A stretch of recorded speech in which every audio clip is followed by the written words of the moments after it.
आप सभी का स्वागत है इस पॉडकास्ट एपिसोड में।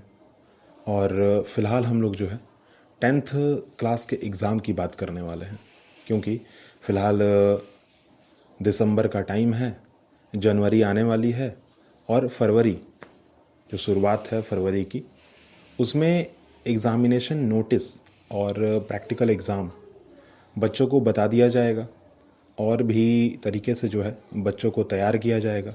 बच्चों को बताया जाएगा कि एग्ज़ाम लिखना कैसे है, एग्ज़ाम में स्टेप मार्किंग का प्रोसीजर क्या होता है और भी बाकी चीज़ें छोटी बड़ी। पर फ़िलहाल चलते हैं हम लोग 2003 में, जब मैं खुद जो है 10वीं क्लास की परीक्षा जो है ना वो लिखने जा रहा हूँ। और फ़िलहाल जो है 2 महीने का समय बचा हुआ है, क्योंकि अब उस समय की बात है तो उस समय और आज के समय में बहुत ज़्यादा फ़र्क है।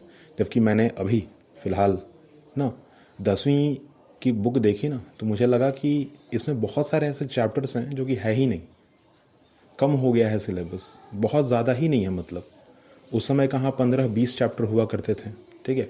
अब आज कहाँ जो है 12-13 चैप्टर जो है बचे हुए हैं। यहाँ तक कि किताबों में जो है बहुत सारे चैप्टर्स में ये लिखा हुआ है कि आप इस चीज़ को अगली क्लास में पढ़ेंगे, आपने इस चीज़ को पहले पढ़ लिया होगा। परंतु जब मैं पढ़ रहा था 10वीं क्लास, तो मुझे उसमें ज़्यादातर यह लिखा हुआ मिलता था कि आपको फ़लानी चीज़ पढ़नी है तो अगले चैप्टर में पढ़नी होगी, आपको यह चीज़ पहले ही चैप्टर में पढ़ा दी गई है। ये दो बातें हुआ करती थी, ठीक है। वैसे भी जो NCERT बुक है ना, और जो CBSE सेंट्रल जो हमें बुक प्रोवाइड कराती है, वैसे दोनों की बुक सेम ही सेम है, परंतु हाँ क्वेश्चन पूछने का तरीका और क्वेश्चंस के टाइप जो हैं बिल्कुल अलग अलग होते हैं। क्योंकि दोनों ही जो स्टेट बोर्ड हैं या फिर जो सेंट्रल बोर्ड हैं, वो दोनों ही बोर्ड ये चाहते हैं कि भाई बच्चे कम से कम 50% मार्क्स जो है लेके ही आ जाए। तो जनरल क्वेश्चंस ही हुआ करते हैं।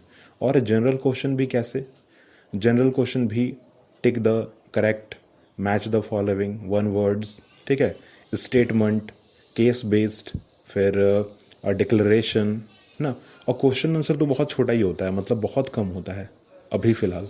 पर उस समय ऐसा नहीं था। उस समय बहुत ज़्यादा क्वेश्चन जो हैं, जो मैंने दिया है एग्ज़ाम, उसमें 1 नंबर का क्वेश्चन उतना नहीं हुआ करता था, बस 5-6 हो गए तो बहुत ज़्यादा हो गए, ठीक है। आपको क्वेश्चन आंसर ही ज़्यादातर मिलेगा। मेरे एग्ज़ाम में तो मात्र और मात्र जो है 10 क्वेश्चन ही थे जो कि 1 वर्ड वाले थे। बाकी सारे के सारे क्वेश्चन आंसर टाइप्स, ड्राइंग्स या फिर स्टेटमेंट वाले थे, केस बेस्ड तो थे ही नहीं। यहाँ तक कि साइंस के एग्ज़ाम में भी जो है ना, जो मैंने अभी फ़िलहाल मॉक टेस्ट या फिर सैम्पल पेपर जो मैंने देखा है, उसमें मैंने ये जाना कि 10th की जो एग्ज़ाम होती है, साइंस की जो 3 ब्रांचेस हैं, फिजिक्स, केमिस्ट्री और बायोलॉजी, तीनों में एक एक जो है ना वो केस बेस क्वेश्चन आएंगे 4-4 नंबर के। और जो क्वेश्चन आंसर्स होंगे वो भी बहुत छोटे होंगे, बहुत मिनिमम होंगे, बहुत ज़्यादा दिमाग उसमें लगाना नहीं होगा, छोटा सा चीज़ होगा बिल्कुल। और हमारे समय में ऐसा नहीं था, मतलब, ठीक है। फ़िलहाल इस पॉडकास्ट को बनाने का जो है वो कारण बस इतना है कि मैं अपना पॉइंट ऑफ व्यू है वो देना चाहता हूँ। मेरा खुद का एक पॉइंट ऑफ व्यू है और मैं चाहता हूँ कि भाई दुनिया जाने पहचाने कि क्या था और क्या है फ़िलहाल अभी। क्योंकि जो था वो बहुत हार्ड था फ़िलहाल के कंपैरिजन में, परंतु हाँ उस समय के हिसाब से उसको देखा जाए तो वही बहुत आसान था। वो इसलिए था क्योंकि चैप्टर्स बहुत सारे थे, क्वेश्चंस बहुत ज़्यादा सेलेक्टेड थे, और चैप्टर्स जो है ना उसमें डिवीज़न बहुत ज़्यादा था कि भाई यहाँ से क्वेश्चन पूछे जाएंगे, यहाँ से क्वेश्चन पूछे जाएंगे, यहाँ से क्वेश्चन पूछे जाएंगे, ठीक है। उसमें भी पूरा का पूरा डेफिनेशन हमें दिया नहीं जाता था कि क्वेश्चन आएंगे तो इसी चैप्टर से आएंगे, इतना ही क्वेश्चन आएगा। क्योंकि उस समय भी मिडिल क्वेश्चन आया करते थे, उस समय भी एक्सरसाइज से क्वेश्चन आया करते थे, आज भी जो है वही आते हैं। परंतु आज क्या है, पूछने का तरीका बिल्कुल अलग हो गया है। आज पैसेज दिया हुआ रहता है, आपको आंसर करना है। यहाँ तक कि साइंस और मैथ, मतलब जब मैं अपने टीचर की मैं आपको बात बताता हूँ, जब हमें कभी भी अपने टीचर के द्वारा ये नहीं कहा गया कि आप मैथमेटिक्स का नोट कॉपी बनाइए, कभी नहीं कहा गया। क्योंकि उनका कहना ये था कि भाई मैथ्स का नोट वही बच्चा बनाता है जिसको पढ़ने नहीं आता या फिर पढ़ने में बहुत ज़्यादा कमज़ोर है, ठीक है। नोट कॉपी इज़ लाइक कि आपको किसी चीज़ में डाउट है और आपने उसको लिख के रख लिया है कि अब मुझे जब भी डाउट होगा तो मैं इसको देख लूँगा, क्योंकि ये मेरा बनाया हुआ नोट्स है। मैथमेटिक्स का नोट्स क्यों बनाने के लिए नहीं कहा जाता था? क्योंकि एक ही क्वेश्चन को बहुत अलग अलग तरीके से बनाया जाता है और अलग अलग प्रकार से उसको रखने का तरीका भी है, समझने का तरीका भी है। जितने आप लोगों से पूछ लो उसको बनाने का तरीका भी अलग अलग हो जाएगा फिर, ठीक है। तो नोट्स उनके लिए ज़रूरी होता है जो अच्छे से पढ़ नहीं पाते, मैथमेटिक्स समझ नहीं आती, उनके लिए है नोट्स। बाकी लोगों के लिए नोट्स नहीं है, नोट्स बनाना ही नहीं। पहले तो उनका कहना ही था कि नोट्स नहीं बनाना। मैथमेटिक्स ओनली प्रैक्टिस, सिर्फ और सिर्फ मैथमेटिक्स जो है उसमें प्रैक्टिस होनी चाहिए, बाकी कुछ नहीं होना चाहिए। आप अपने 10th, अपने 9th, 8 ना, बाकी जितने भी क्लासेस हैं उस समय क्या हुआ क्या नहीं हुआ आप सबको छोड़ दो। फ़िलहाल क्या करो आप, फ़िलहाल जो है आप सिर्फ प्रैक्टिस करो, ठीक है। उनका ये कहना था कि कॉपी का जो राइट साइड है ना, सबसे सबसे राइट साइड है ना, और जो सबसे लेफ़्ट साइड है, मतलब ऊपर वाली और नीचे वाली, एक पेज में ऊपर देखें तो लेफ़्ट साइड और नीचे देखें तो राइट साइड, जो पूरा कॉर्नर है ना वो वहाँ से वहाँ तक भरा हुआ होना चाहिए। उस पॉइंट से लेकर नीचे वाली लेफ़्ट साइड तक भरा हुआ होना चाहिए, ऊपर वाली राइट साइड से, ठीक है। इनका कहना था ऊपर वाली राइट कॉर्नर या लेफ़्ट कॉर्नर, किसी को भी एक पॉइंट आप स्टार्ट करें और नीचे वाली जो लेफ़्ट कॉर्नर है, राइट कॉर्नर है, वहाँ तक पूरा का पूरा भरा हुआ होना चाहिए कॉपी। मैंने पेज अगर सफ़ेद है तो वो पूरी की पूरी ब्लू इंक से, ब्लू कलर की इंक से, वो ब्लैक पेन भी ज़्यादा इस्तेमाल करने के लिए नहीं कहते थे। पता नहीं क्यों नहीं कहते थे, आज तक रीज़न पता नहीं चला, पर हाँ फ़ायदा बहुत हुआ, ठीक है। हमने तकरीबन 10th में जो है ना 6-7 कॉपियाँ मैथमेटिक्स की भर डाली, ठीक है। सिर्फ एक किताब पढ़ा और हर क्वेश्चन जो है आया। अब कहेंगे क्या हर क्वेश्चन सेम टू सेम आया? नहीं, डेटा चेंज हो जाता है, बट बाकी सब चीज़ तो सेम ही रहता है मैथमेटिक्स में। पर आज की जो परीक्षा थी, आज जो फ़िलहाल मॉक टेस्ट में देख रहा हूँ, उसमें मैंने ये दिखाया कि उसमें 2 क्वेश्चन केस बेस्ड हैं, पैसेज दिया हुआ है, बाकायदा पैसेज है उसमें, ठीक है। हमारे में तो था ही नहीं वो चीज़। 1 नंबर के क्वेश्चन, 20 क्वेश्चन 1 नंबर के, बहुत ज़्यादा, वाह। मतलब पढ़ के भी ना जाओ तब भी पास हो जाओगे, पढ़ के ना जाओ तब भी पास हो जाओगे। सॉल्यूशन करने वाला क्वेश्चन है तो क्वेश्चन ही इस टाइप का है कि मतलब आप आंसर कर ही दोगे। उसमें मुझे एक क्वेश्चन बहुत अच्छे से याद है। उसमें एक सेक्शन में एक ही क्वेश्चन है उस सेक्शन में, ठीक है, कंक्लूजन बेस्ड क्वेश्चन था। तो उस क्वेश्चन में ये कहा जा रहा है ना कि एक क्वेश्चन है, उस क्वेश्चन को सॉल्व किया गया है।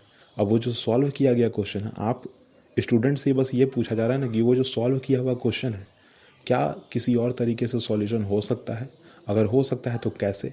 और जो कंक्लूजन दिया गया आखिर में कंक्लूजन ये भी देना है कि जो सॉल्व किया गया क्वेश्चन है, ठीक है, उसका आंसर जो है वो सही है या नहीं है। देखो कितना मतलब छोटा सा क्वेश्चन बोला जा रहा है, क्वेश्चन दिया हुआ है, क्वेश्चन सॉल्व भी किया हुआ है, कंक्लूजन में सिर्फ बच्चे से इतना पूछा जा रहा है कि क्या ये जो आंसर आया है वो सही है, क्या इसका कोई दूसरा तरीका हो सकता है, बस इतना ही लिखना है। मैक्सिमम जो है ना 4 लाइन में क्वेश्चन ख़त्म, आंसर इसका, क्वेश्चन का आंसर जो है 4 लाइन में ख़त्म।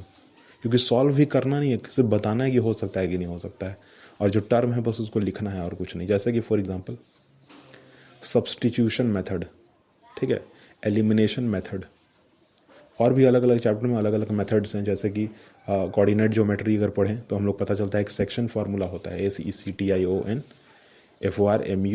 सेक्शन फार्मूला, ठीक है।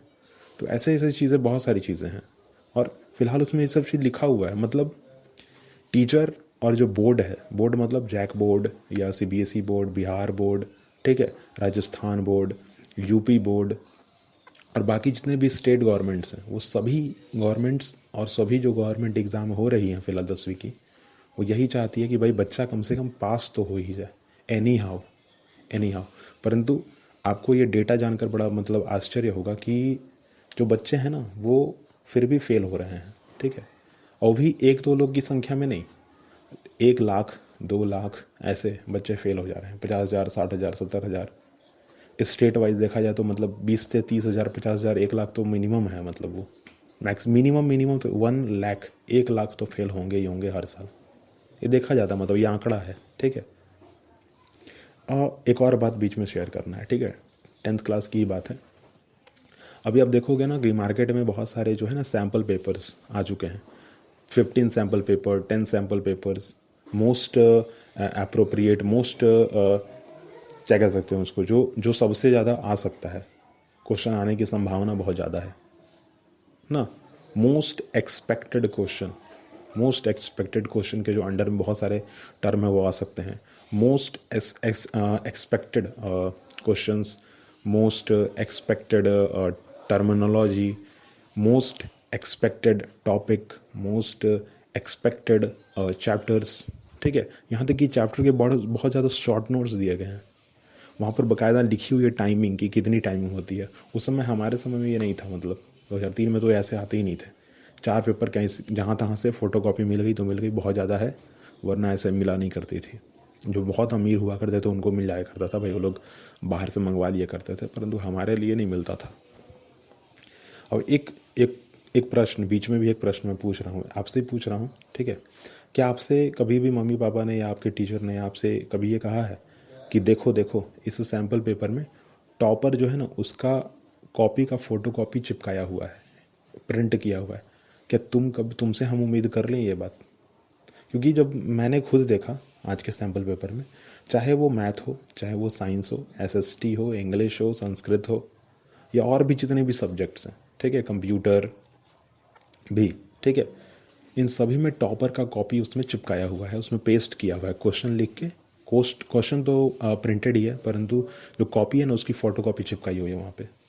तो क्या है कि बस एक प्रश्न की बच्चे से पूछा गया कि हम तुमसे उम्मीद कर लें कि यहाँ तुम्हारा कॉपी आएगा, तो बच्चा तुरंत ये जवाब देता है कि नहीं, नहीं, ठीक है, बिल्कुल भी नहीं। मतलब अब क्या मेंटालिटी है, क्या दिमाग है, परंतु कम से कम झूठ ही कम ना। देखो मोटिवेशन चाहिए तो देखो बच्चे से वहाँ पर बस इतना एक्सपेक्ट किया गया कि हाँ बच्चा कम से कम हाँ बोले, और बच्चा क्या किया, सच बोल दिया, चलो ठीक है।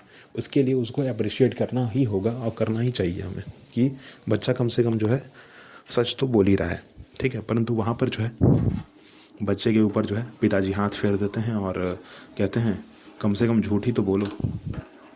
पर मैं तो बच्चे को कहूँगा कि नहीं, ठीक है भाई, कोई बात नहीं, जो कहा वो सही कहा, ठीक है, गलत कम से कम नहीं कहा, और गलत का साथ भी नहीं दिया, वो भी ठीक है।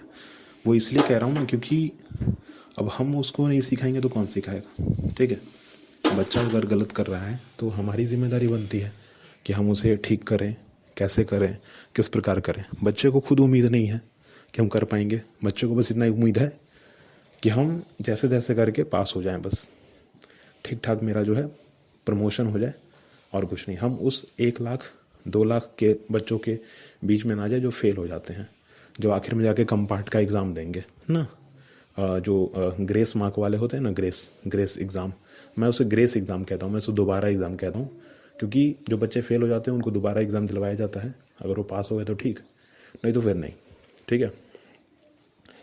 और किताबों की बात अगर करें तो किताब तो मतलब कोई भी किताब अगर मैं बोलूँ, एक भी किताब, मतलब हमारे समय में तो मैक्सिमम मैंने किताब खरीदी है, सबसे कम अगर मैं कहूँ तो 16 रुपये की मैंने किताब खरीदी है, और सबसे ज़्यादा मैक्सिमम मैं बोलूँ तो 99 रुपये की मैंने किताब खरीदी है। कॉपी तो 15-20 में आ जाता है करता था पहले भी, 10 रुपये में, 15 रुपये में, उससे ज़्यादा नहीं कभी खरीदा। आज किताब की दाम कितनी है? कोई भी किताब मैंने देखा है ना, कोई भी किताब वो 400 नीचे से कम है ही नहीं, 400 रुपये का भाई, 400 रुपये नहीं, 499 रुपये। पता नहीं 1 रुपये छोड़ कर क्या जताना चाहते हैं, परंतु हाँ 400 रुपये, ठीक है। मैं 400 रुपये उसको बोल इसलिए रहा हूँ ना क्योंकि उसमें 499, 498 ना, 697 ऐसा कुछ लिखा हुआ है। मैंने वो 1 रुपये छोड़ने का पता नहीं क्या लॉजिक है, परंतु हाँ छोड़ते ज़रूर हैं 1 रुपये। पता नहीं 1 रुपये क्यों देकर हमें क्या करने वाले हैं, क्योंकि दुकानदार तो वो 1 रुपये देता नहीं हमें। और अब पढ़ाई की अगर बात की जाए तो पढ़ाई तो बिल्कुल, मतलब फ़िलहाल में जिस स्टूडेंट की मैं बात कर रहा हूँ उस स्टूडेंट को ना तो पढ़ाई से लगाव है, ना तो पढ़ाई चाहिए। पढ़ाई से बस वो छुटकारा बस पाना चाहता है, जैसे तैसे करके खींच खांच के दम बढ़ जाए तो ठीक ठाक, वरना ख़त्म खेला। अब चलिए थोड़ा सा मैं अपने समय में आपको लेकर चलता हूँ, ठीक है, क्योंकि बच्चे की बात करेंगे ज़रूर हम लोग, परंतु फ़िलहाल जो है एक ऐसे इन्वायरमेंट की बात करते हैं जो कि आपको हर चीज़ दे सकता है आपको, क्योंकि नेगेटिविटी तो बहुत सारी है, ठीक है, सुनते ही रह जाओगे नेगेटिविटी ना। पॉजिटिव थोड़ा सुन लो। क्या है बात, क्या है कि उस समय ना तो गेम थे उतने मोबाइल वाले, ना तो लोग थे, ठीक है, पढ़ना ही था बस। बाहर चल गए, खेल के आ गए रोड पर, ठीक है, इतना ही था बस, स्कूल जाना, स्कूल से आना।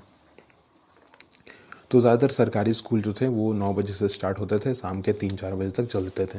एक्चुअली 9 से स्टार्ट होकर तो वो 2 बजे तक ही चलते थे, परंतु 4 बजे ज़्यादा था घर आने में, ठीक है। तो स्कूल की टाइमिंग मेरी यही थी और मैं ऐसा ही जाता था, ऐसा ही घर आता था। पढ़ाई की बात की जाए तो मैक्सिमम हमने जो है अगस्त महीने तक जो है पढ़ाई की। अगस्त महीने तक 10वीं की पढ़ाई हुई, उसके बाद छुट्टी हो गई। छुट्टी इसलिए हो गई क्योंकि बच्चे जो है ना घर पे रहकर पढ़ना पसंद किए। टीचर्स के द्वारा यही कहा गया कि हाँ ठीक है, बच्चे घर में रहकर पढ़ें तो ज़्यादा पढ़ पाएंगे। परंतु हमारे लिए थोड़ा डिज़ास्टर था क्योंकि हम पढ़ने वाले उतने अच्छे बच्चे थे नहीं, नॉर्मल वाले थे, बिल्कुल मीडियम वाले। तो फिर हमने जो है ना रणनीति बनाना प्रारंभ किया क्योंकि हमारा SA1 जो है हो चुका था, ठीक है। साल भर में 2 बार एग्ज़ाम होते हैं ना, तो बीच में जो है एक एग्ज़ाम हो चुका था हमारा, अब आखिरी एग्ज़ाम तो फाइनल था। तो अगस्त में हमारी छुट्टी हो जाती है, परंतु हमें उस दिन एक डेट शीट दे दी जाती है कि डेट शीट ये रहा, आपका ले लीजिए, ठीक है। डेट शीट में मेंशन था कि 3 मॉक टेस्ट होंगे, ठीक है, और 1 प्री बोर्ड होगा और उसके बाद आप बोर्ड का एग्ज़ाम दे रहे होंगे, ठीक है।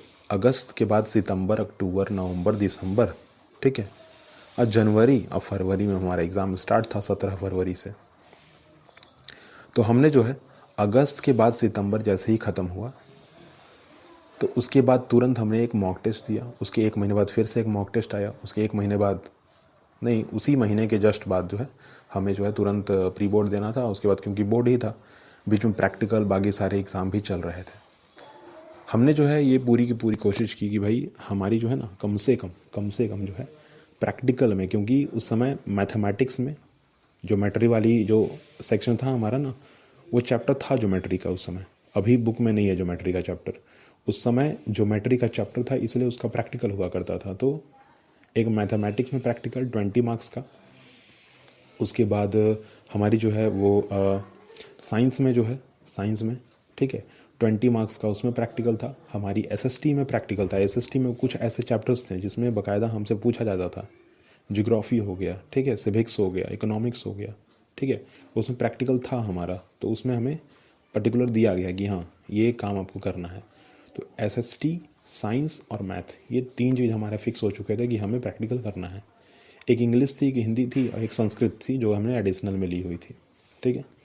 और हमने जो है पूरा का पूरा मेहनत की। हमने टीचर्स से भी बात की, हमने सब चीज़ जगह से बात की, ठीक है। हमने पूरा का पूरा कोशिश किया कि हमें जो है कम से कम 60 मार्क्स, 60 जो 60 है ना वो मिल ही जाए। परंतु 60 नहीं मिला, सब में 2-2 नंबर काट दिया गया हमारा, ठीक है। तो सब में 18-18 नंबर मिला, 60 मार्क्स तो नहीं मिले, 56 मार्क्स मिले टोटल, ठीक है। अभी यहीं पर जो है हमारा काम ख़त्म। फ़िलहाल स्थिति यह बनी कि हम लोग जो है जैसे तैसे करके 33% का नंबर जो है वो लेके आ जाते हैं और 56 मार्क्स उधर था ही हम लोग का, ठीक है। तो हम लोग जो है पास हो गए, खींच के, मतलब पास हुए हम लोग, बिल्कुल बिल्कुल खींच के, ठीक है। और मतलब स्थिति वो थी कि भाई सब चीज़ पता है ना, सब चीज़ पता है। जैसे कि फॉर एग्जांपल मैं उदाहरण देता हूँ, जैसे अगर आप चावल बनाए ना तो पहले पानी गर्म करना होता है, फिर उसमें चावल डालें, चावल उबलता है, ठीक है। तो एक होता है अच्छा चावल बन गया, एक होता है ख़राब बन गया, मतलब चावल गीला हो गया। हमें सब बात पता थी क्या हो सकता है क्या नहीं हो सकता है, परंतु फिर भी हमारी जो चावल थी वो बिल्कुल गीली होगी, ठीक है। और फिलहाल अभी पता चलता है कि क्या छोड़ दिया और क्या करना चाहिए था, क्या नहीं करना चाहिए था। परंतु फिर एक वही कहानी, जब चिड़िया चुग गई खेत तो अब क्या पछताएं, फिर बस आगे करेंगे क्या। फ़िलहाल स्थिति यही है कि उस डॉक्यूमेंट को हमने रख दिया है अच्छे से और आगे बहुत अच्छे से मेहनत की। फ़िलहाल तो नौकरी नहीं है, परंतु हाँ जीवन उतना भी सही नहीं चल रहा है, परंतु उतना ख़राब भी नहीं चल रहा है माँ बाप की वजह से, ठीक है। अब बात आते हैं उस बच्चे पर जो कि पढ़ाई करना नहीं चाहता, ठीक है, पढ़ाई करना नहीं चाहता और पता नहीं क्या है दिमाग में, परंतु हाँ फ़िलहाल उसकी स्थिति भी मतलब बहुत ज़्यादा ख़राब ही है। और ख़राब इस वजह से नहीं है कि उसके माँ बाप ने या किसी और ने किया, उसने खुद करके रखा हुआ है। क्योंकि मॉक टेस्ट में 0 नंबर, सेकंड मॉक टेस्ट में ज़्यादा नहीं, मतलब 30 नंबर 20 नंबर 25 नंबर ऐसे करके आया, ठीक है। और प्री बोर्ड में अभी रिज़ल्ट कुछ टाइम बाद आ जाएगा, देखते हैं क्या होता है। बाकी जो चीज़ें हैं वो आगे देखने को मिल जाएंगी हमें। और फ़िलहाल जो है हम लोग अगले पॉडकास्ट एपिसोड में, मेरी यह कोशिश होगी कि 10वीं क्लास के बारे में हम लोग बात करें। वैसे हमारा जो भारत है ना, उसमें बहुत सारी चीज़ें हैं, बहुत सारे राज्य हैं जो कि अपना बोर्ड जो है एग्ज़ाम कंडक्ट कराते हैं। सीबीएसई बोर्ड भी कंडक्ट कराती है, बोर्ड एग्ज़ाम कंडक्ट कराती है 10वीं की। और फ़िलहाल जो है सभी बच्चे मेहनत कर रहे हैं। और अगर आप सुन रहे हैं, अगर आप एग्ज़ाम देने वाले हैं तो ठीक है, अगर नहीं देने वाले हैं तो आपके सगे संबंधी ज़रूर दे रहे होंगे एग्ज़ाम। आप अगर पेरेंट्स होंगे तो आपके बच्चे दे रहे होंगे। आप थोड़ा सा ख्याल रखिए, बच्चों को गाइड कीजिए, क्योंकि वह बच्चा जो सिर्फ़ और सिर्फ पढ़ता है, ठीक है, वो शायद अच्छा नंबर लेकर आए या ना आए पता नहीं, परंतु हाँ, जो बच्चा अच्छे से एनालाइज़ करता है, जो बच्चा अच्छे से रणनीति बनाता है, जो बच्चा अच्छे से पूरा का पूरा जो है एनालाइज़ करके चलता है कि हाँ मुझे क्या पढ़ना है और क्या छोड़ना है, वो बच्चा स्कोर अच्छा करता है।